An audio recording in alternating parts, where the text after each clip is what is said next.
경찰 수사 자료의 목격자 목록입니다. 먼저 빨간색 0번이 정민씨와 동석자 A가 있던 돗자리입니다. 1번 목격자 가나 3시 38분경 A가 전화할 때 정민씨와 함께 있었고 그전엔 자고 있던 정민씨가 3시 38분경 이후엔 앉아있는 모습을 봤다고 주장합니다. 그러나 이것은 목격자가 제보한 사진과 증언으로 인해 신빙성 없는 제보임이 드러났습니다. 목격자는 A가 이 시각 혼자 있었으며 주변에 정민씨 없이 혼자 전화를 하고 있는 A의 사진까지 제보했기 때문입니다. 1번 목격자가 있어야 될 장소에 아무도 없습니다.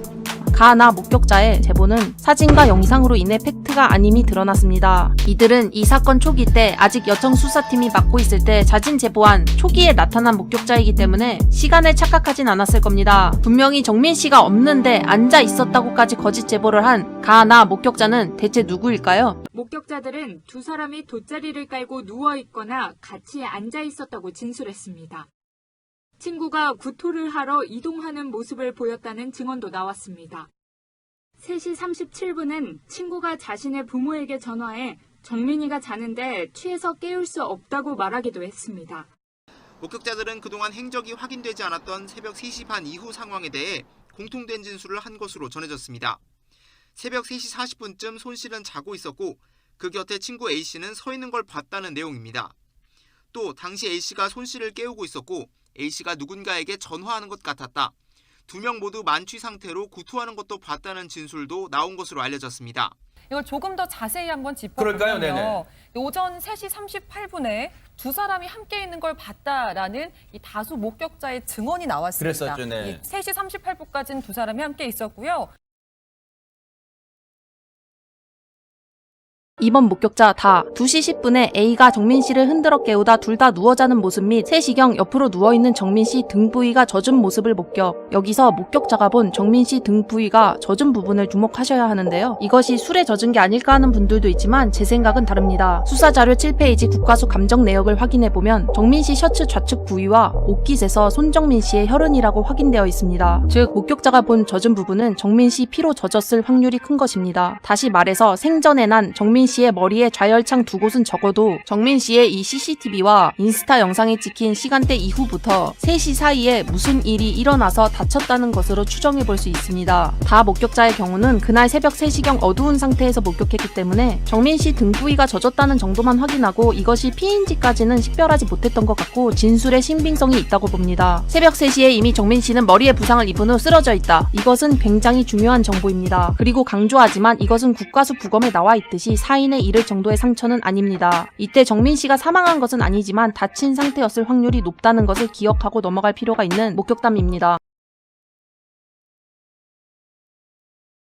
3번 목격자 라마. 우리에게 2시 18분 사진으로 잘 알려진 목격자들이죠. 이 목격자들은 특히 A가 정민씨 주머니를 뒤적거리는 것 같았고 정민씨를 일으키려다 아예 그냥 몸이 힘없이 탁 넘어지니 또 뒤적뒤적하고 만지작하다가 앞에서 핸드폰을 하고 쪼그려 앉아있었다 등등의 중요 증언들을 했는데도 불구하고 경찰이 수사 자료에 2시 18분경 친구 A가 손정민을 깨우는 모습이라고 허위 사실을 기재했습니다. 이 목격자분은 자신은 경찰에서도 증언을 똑같이 했는데 수사 자료에는 왜 그렇게 나왔는지 모르겠다며 당황스럽고 억울한 마음을 정민씨 아버지에게 얘기하며 이 대화 내용을 아버지 블로그에 공개하라고 하셨습니다. 4번 목격자 바사. 사건 현장 부근에서 불상의 남성 3명이 뛰어다니는 모습이 확인된다는 유튜브 영상이 이슈되자 서초서 강력팀의 자진 제보. 자, 이 부분 경찰이 굉장히 별거 아닌 듯 수사 자료에 짧게 언급하고 넘어갔지만 확실하게 짚고 넘어가야 할 목격자입니다. 왜 그런지 차근차근 말씀해드리겠습니다. 수사 자료에서는 경찰은 또 이걸 유튜브 영상에서 이슈가 되었다 뭐 이렇게 써놨습니다만 팩트 체크를 해보면 이것은 서울신문에서 CCTV에 찍힌 4월 25일 새벽 4시 30분에 3명의 남성이 뛰어가는 장면을 보도했던 발견했던 것입니다. 이때 이 3명의 영상이 매우 화제가 되었던 것은 여러분들도 기억하실 텐데요. 실종된 대학생 주변에 있던 남성들로 추정된다는 말까지 보도되었었습니다. 서울신문에서 먼저 보도하고 다른 뉴스들에서도 연이어 보도가 되었던 이슈입니다. 발견하고 갑자기 전력 질주하는 경찰이 수사 자료에 써놓은 대로 그냥 유튜브에서 이슈된 동영상이 아니라 대중매체의 뉴스와 기사들을 포함해 대대적으로 보도되었던 것입니다. 이 뉴스가 뜨고 바로 제보가 왔던 건지 하루 만에 경찰은 이 3명에 대해 찾아냈다며 발표합니다. 그러나 경찰이 발표한 내용은 저 3명의 정체는 그저 새벽 4시 반에 저곳에서 뛰어놀던 중학생 2명과 고등학생 1명이었다면서 사건과 관계없다고 바로 결론 내렸습니다. 이 영상을 보고 자진 제보했다는 바사 목격자들의 이상한 점들 4가지 말씀드릴게요. 첫 번째, 3명인데 2명만 경찰 수사 자료에 나타난 점. 영상에서도 3명으로 확인되어 보도되었고 경찰도 총 3명, 중학생 2명과 고등학생 1명을 불러 조사했다고 발표했는데 그럼 경찰 수사 자료에도 당연히 3명이 적혀 있어야 하는데 2명만 적혀 있습니다. 이 1명이 대체 누구길래 누락이 된 것인가요?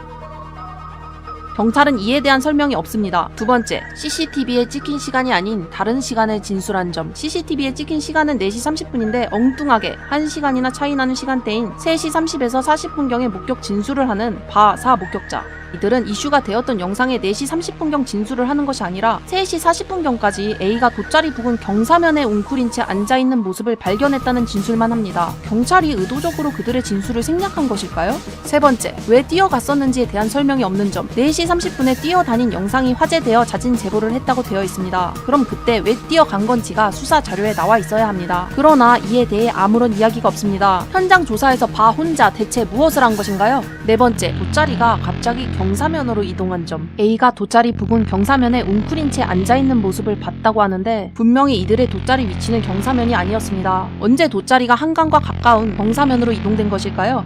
이해되지 않는 사항투성인 바사 목격자의 정체에 대해서 어떻게 생각하시나요? 설마 저 영상과 상관없는 사람들인데도 연관시키기 위해 경찰 수사자료 공문서에 저렇게 써놓으신 건 아니겠죠, 경찰분들?